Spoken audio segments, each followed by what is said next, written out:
and we're going to start by talking about Cristiano Ronaldo, because although it feels like particularly when you've been in, strangely enough, Leanne, we've talked a lot about Ronaldo and the situation at Manchester United because he's done this huge, high-profile interview. It's now gone outside of football media, outside of sports media, and now is in mainstream news reporting. So we need to reflect on that. And it is sort of similar aspects that we've covered over the time. So let's start by talking, first of all, about why on earth he would feel the need to do this right now.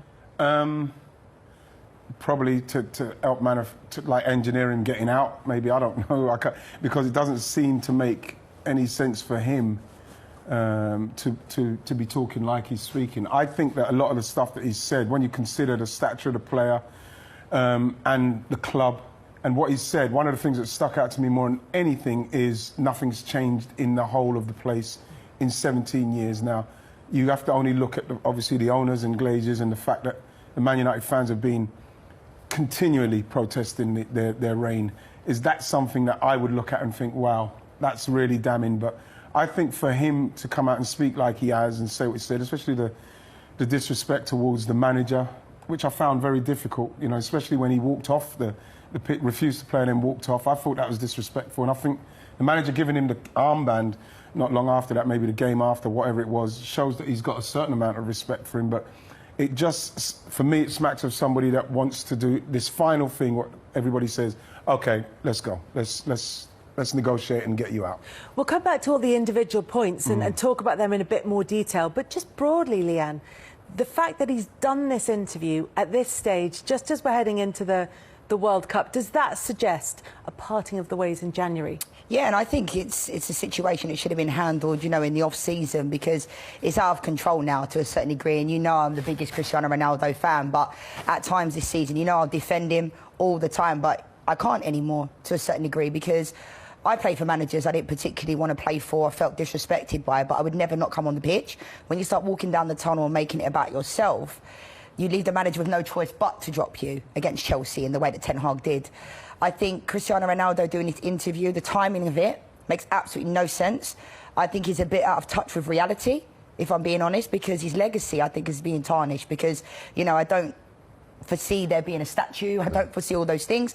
Some of the things he has said, you can't deny. You know, the training ground, those types of things. But the way he's gone about it, I've always realised as I've got older, don't act upon emotion. Yes. And it seems to me that he's asked Piers Morgan to this interview when he's feeling in a certain frame of mind, and then he's going to, I think he'll regret this, because if he did the interview after he's left Manchester United, OK, go ahead and do whatever you want, but you're still a Manchester United player, and it really pains me, as you can tell, because it doesn't make sense to me. So that's why it seems like he's doing it because he wants to get him out of there. Yeah, but Manchester United won yesterday against Fulham. Garnacho, 18-year-old, doing well, scoring. Ronaldo's his idol. All of the back pages today, even last night, it was all over the news, is Cristiano Ronaldo. Now, the interview's not even out yet. It comes out Wednesday and Thursday. You know, it's only been snippets that have come out. So I'm going to wait to see the whole thing to make a complete opinion of it. But I think the timing of it is very, very poor. No denying Cristiano Ronaldo is one of the greatest players we've all ever seen.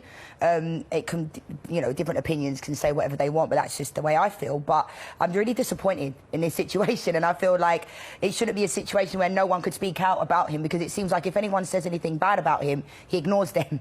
And he doesn't want to talk to them. I've spoken about Cristiano Ronaldo literally live, saying how great he is, how much I love him. But when he's doing stuff like this, I love Manchester United more than I love Cristiano Ronaldo. So, therefore, I have to give an unbiased opinion. And, again, I think he's let the fans down. I really do, and the club, because it doesn't make sense to me on a Sunday night coming out with his snippets, and it's just we're talking about, and the disrespect. Him saying that Tenhag's disrespected him, it's quite strange. In terms of the coverage of it, officially, Manchester United and Ten Hag in particular have said he's part of our plans, he's an excellent player.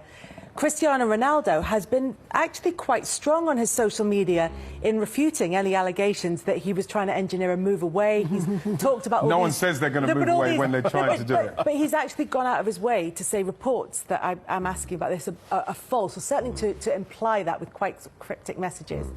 The messaging and the briefing that's been coming through, and you will know about this, Darren, is that from the club, we can't get anybody to buy him. From Ronaldo, there are plenty of people interested, the club won't let me go. And that's why this interview coming at this time is so interesting. Yeah, they're all intangibles.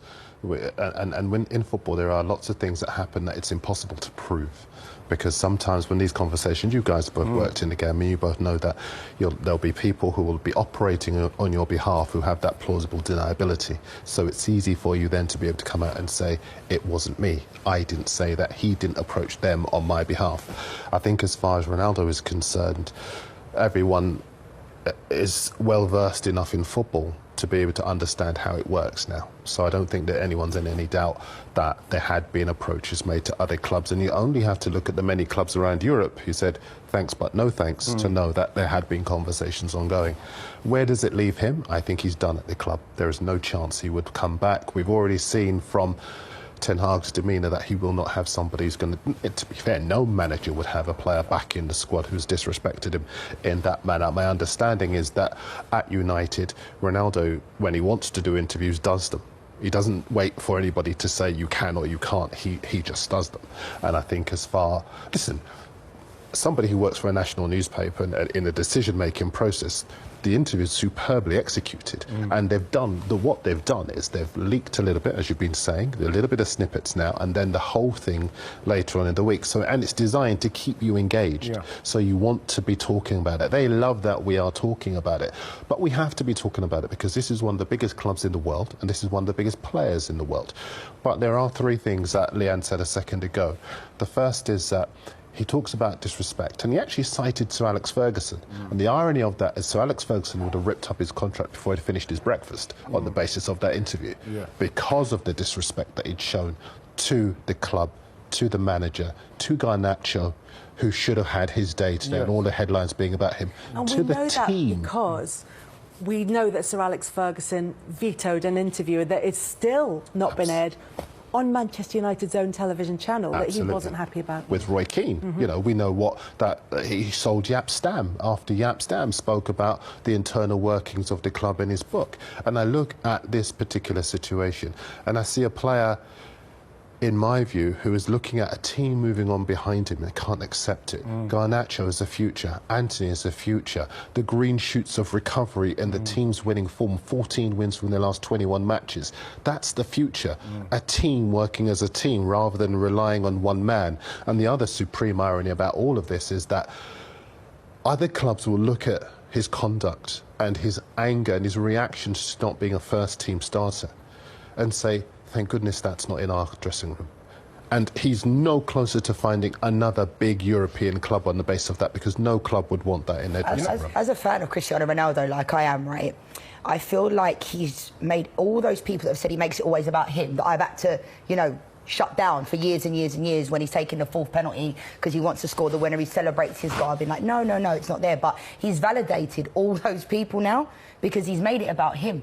And that's something that I feel like I can't really defend at this moment in time. I was just going to say that there are all the things that he's talked about, and we will come back to, are things like, you know, the way that he's talked about the current manager, previous managers, whether it's Alex Ferguson, who's very close relationship with, whether it's about Rangnick, whether it's about Tenhag, the current manager, also about former teammates, talked about the current crop of players at Manchester United and about the situation more generally at the club. And Manchester United, in the last couple of minutes, have released a statement, and this is what the club have said about Cristiano Ronaldo's interview.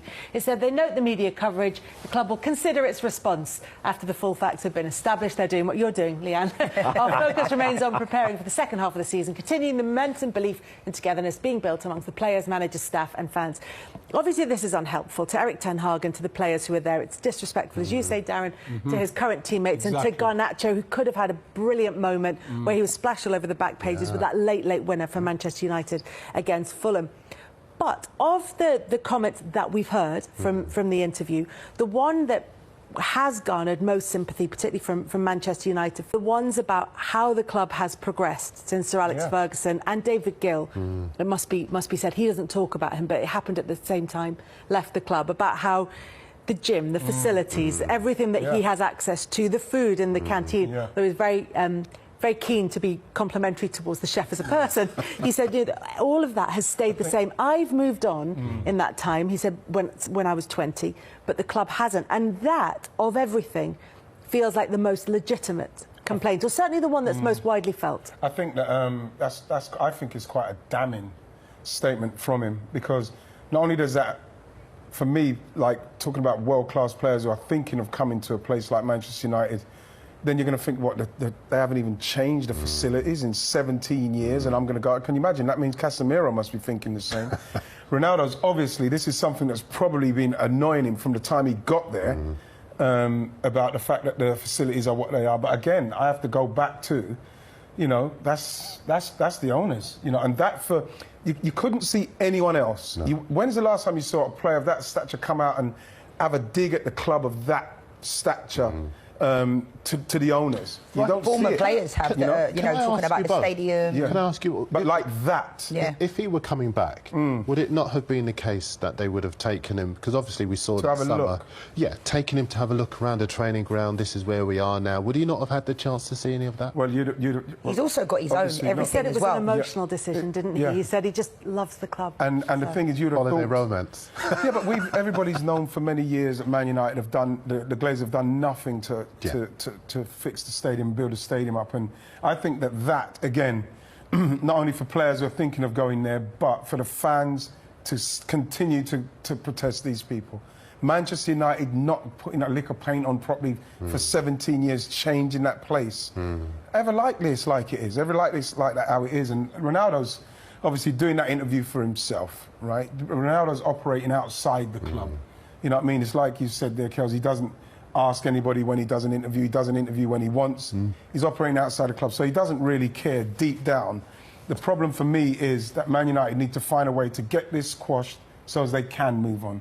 So as then, you know, and I'd say to the fans, continue to protest, because they do need to change everything at Manchester United, and that is not bringing back Ronaldo, maybe. You know, no, it doesn't seem like, for me, it's worked. It doesn't seem like it's worked. And we're not talking about just because it's Ronaldo. We're talking about any 37-year-old coming in without even the baggage. Like with a 37-year-old, with a young team, new manager trying to do what he's doing. How does he fit into it? And even with the goals? I think with the goals, I agree with Wright so much as, if you think about it, he's angry that Rangnick isn't starting him and is starting younger players and is asking him to come on the bench. And there are stories that when he was named in midweek as a substitute, he was suddenly ill. But the fact is, the team is moving on without him. That's football. That's not betrayal. That's not personal. That's just the way that football works. And that's one thing I will say, though, guys, is something that's not gaining much traction, and I'm not going to defend Cristiano Ronaldo, but he did speak a lot about the emotional side of, you know, his baby and that type of stuff. And he spoke about not being supported by the club.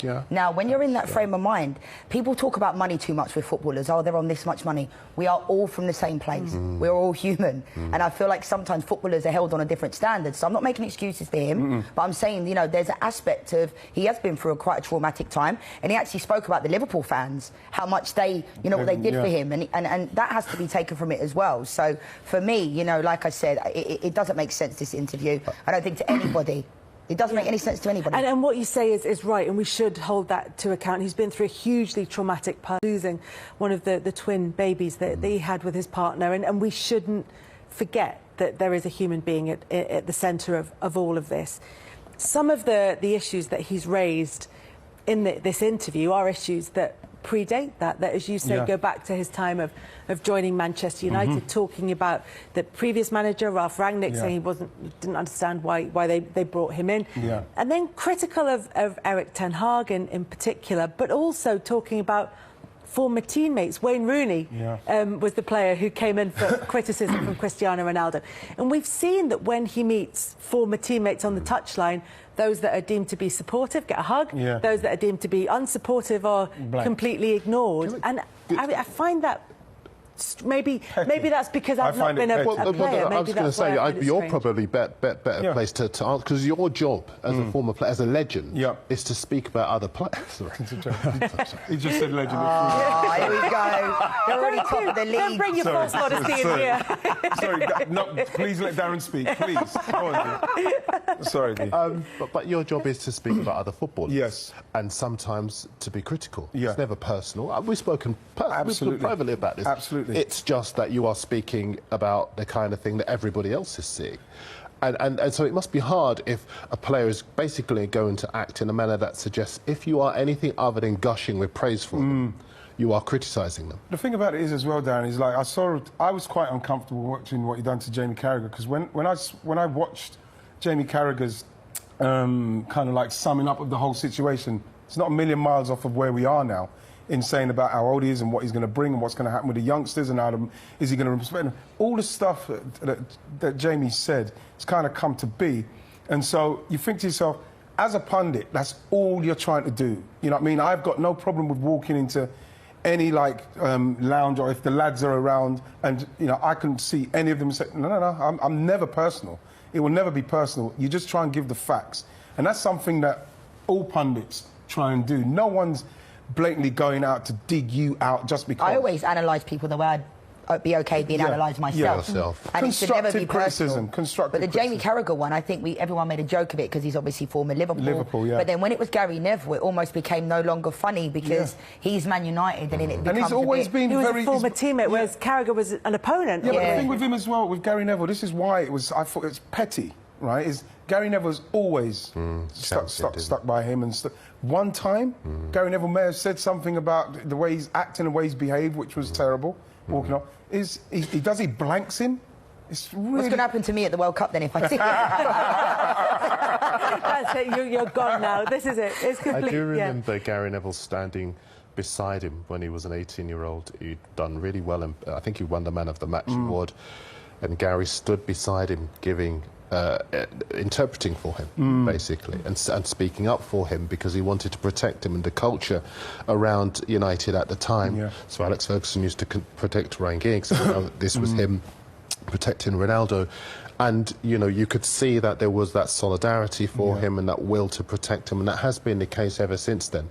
But I think that we are at a place now where he's criticising Wayne Rooney for basically telling the truth. Yeah. That if you look at the other sides in the top six, they are all sides with dynamism, with youth. You look at people criticising Klopp for selling Sadio Mane, and he's 7 years younger than Cristiano Ronaldo, but he recognises you need to keep regenerating the team, and he's brought in a 23-year-old to replace him. You look at City, they're bringing in younger players to replace the players they had. Arsenal, they've brought down the average age of the team. They've got one of the youngest teams in the Premier League. The future is youth. So I don't see it as betrayal. Again, that's football. But Ronaldo seems not to be able to appreciate that and is interpreting any scintilla of analysis around that as being criticism of him when everybody respects his status as a legend. There's a really interesting... Guillaume Balaguer wrote a biography of Cristiano Ronaldo, and he's posted a clip of that on social media today where he talks about the fact that he is defined wholly as a human being, or primarily as a human being, by his sporting success. And if that sporting success isn't there, then he feels as a person he is no longer a success, and that attacks the identity of the human being at the centre of all of this, and that makes it particularly difficult to come to terms with, you know, the dying of the light, if you like. He's raging against it. Yeah, it's quite a sad situation. It's quite sad when you consider what he's done, what he's achieved up to this point, and for him to not be able to deal with the coming to an end of something. Obviously, it happens to all of us when you're playing. It was happening to me. And you do feel a sense of like, is that it? Or because all you're thinking, and for him, especially with when you read about his youth and the fact when he was 12, Kells, he was taken away from his parents to go and pursue his dream and that, and you know, so he's always been lauded from that age, and that, so he's always kind of been, yes, okay, Cristiano, and it's happened to him. He's not somebody that's used to hearing negativity around him, and so he's somebody that's continually thinking about it. Now he's coming to a place where it is kind of coming to it. That must be difficult for him. It's something that he may need to go and seek like some counselling for. The only reason why I think he feels this way as well is because we were talking about this before. Like, doesn't he have a valid point about he should be playing when you look at Sancho, Martial, Rashford? You know, he's not had I know Rashford's just got picked for England, but debatable as well. So for me, when you look at it from a football perspective, we know Cristiano Ronaldo isn't the same as he was, but he's not an awful footballer all of a sudden. And I feel like everybody's acting like he can no longer kick a football. But there's a when he's not the same as he used to be. It's a different the way they play, Liam, when he's not playing. Sancho hasn't been great. Martial hasn't been great. So if you're Cristiano Ronaldo and you get told midweek, Anthony Martial's going to play, who's been injured, had a decent pre-season, been at the club for 7 years. He brings something different than Ronaldo. You know, yeah, I hear what you're saying about Sancho. Right? Sancho's not playing. He's injured as well. You know, Rashford's got his form back. And when they're playing and the way they're playing, it's a different dynamic to the Man United. It's a quicker, sharper Man United. And yes, he scores goals. That's what he does. And I'm not going to... You can't knock that because that's what you want. But at the same time, with Man United and the way that they've now starting to progress, like I watched them against Fulham, they were brilliant. They should have been 3 or 4. They should have scored. Should have finished it. Maybe if he was on, he could have scored those goals. But at the same time, they play a different style of football when he's playing. I don't know, Lee. Do you think that this is about the future of Manchester United, and that in the present they're thinking we have to learn to do this without Ronaldo, because long term we want to do this in a different way? And as much as he's going to get goals, and probably still is going to get goals wherever it is that he ends up. Do you mind? I'll take that, because I think numbers that we saw... Sorry. I'll take that. If you look at the numbers that were in the bottom of the screen a second ago, they're brilliant numbers for a fantastic player. But the legacy now from his last 2 clubs is we're glad to see the back of him. And that's really sad. Yeah. I think that Juventus, he was scoring goals, but the team were not doing so well. They're doing better without him. And senior players in that squad have come out and made those comments. Yeah. In the Champions League, they've done badly, but in the domestically, although they'd lost their way under Max Allegri, they're stabilising again. And they've got a younger team where they're bedding in players who are kind of finding their feet. And that seems to be the case with Manchester United as well. And I just think that it is about 2 things. About the future, but also about recalibrating the status of the club, because I think a big part of the reason why they lost their way is because they were obsessed with celebrity, and they were obsessed with commercial popularity, and you know, they're bringing in the Zlatans and the Bastian Schweinsteigers and the other guys who were in the back end of their careers, but they were generating lots of social media engagement and lots of advertisers were being attracted, but they weren't players who were going to drive the club forward. And I think right now it's about younger players who probably aren't going to hit the ground running straight away, but eventually they're going to be guys who are going to drive the club forward. He does have a legitimate gripe about the way that they've let, you know, there was some jokes about maybe watching training sessions on Betamax videos and stuff like that. But if you don't know what Betamax is, Google that one. I was going to say, but what an anachronistic statement, Google Betamax. They're not 2 things you often hear together in the same sentence. This grey beard is here for a reason. But look, for Manchester United, they find themselves in 5th place in the table, and there's a real opportunity for them to really push for the top 4, but it looks as though they're going to be doing that without Cristiano Ronaldo, certainly in the aftermath of that interview, although maybe more will come out in the long version of that. It seems unlikely. Well, strange you should mention Ronaldo, who missed today because of illness, but has also done an interview with Piers Morgan. And I've got some of the quotes from the interview in front of us. Piers Morgan said to him, they're trying to force you out. Ronaldo says to Morgan, yes, not only the coach, but the other 2 or 3 guys that are around the club. Morgan says at senior executive level, and Ronaldo says, yes, I felt betrayed. Morgan says, you think they're trying to get rid of you? Ronaldo says, honestly, I shouldn't say that, I don't know, but listen, I don't care. People should listen. I feel betrayed, and I feel that some people don't want me here, not only this year, but last year too. Thoughts? First of all, I'm totally baffled and confused as to why he's done this interview, if I'm totally honest with you. Today, the timing of it, I think it leads you to just how Cristiano Ronaldo is obviously feeling right now and how he's felt all season. We've seen nothing but almost petulance throughout the whole year, with the kind of like walking down a tunnel.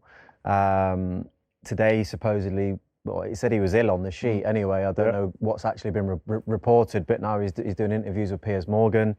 Look, he's a frustrated player, and I've said from day one, I think that the whole situation has been mismanaged by the club with Cristiano Ronaldo this year. And whether he feels lied to or not, today just don't feel right to me. It feels. I don't think it's going to help him with the Manchester United. I think it's disappointing, to be honest. I mean, he's got nothing to prove. So I can't understand why he would want to put his point across. Maybe, maybe his ego's dented a little bit. I think it's a situation where he's not ever been in this situation before. And maybe he doesn't know how to handle it. But you'd like to think there's people around him that would say, you don't have to do this. He's done there now, isn't he? I mean, Erik Tenhag can't, isn't he? As a manager, I mean, I feel like Erik Tenhag, where I do half kind of like with Ronaldo and what he's saying, he feels like he's been kind of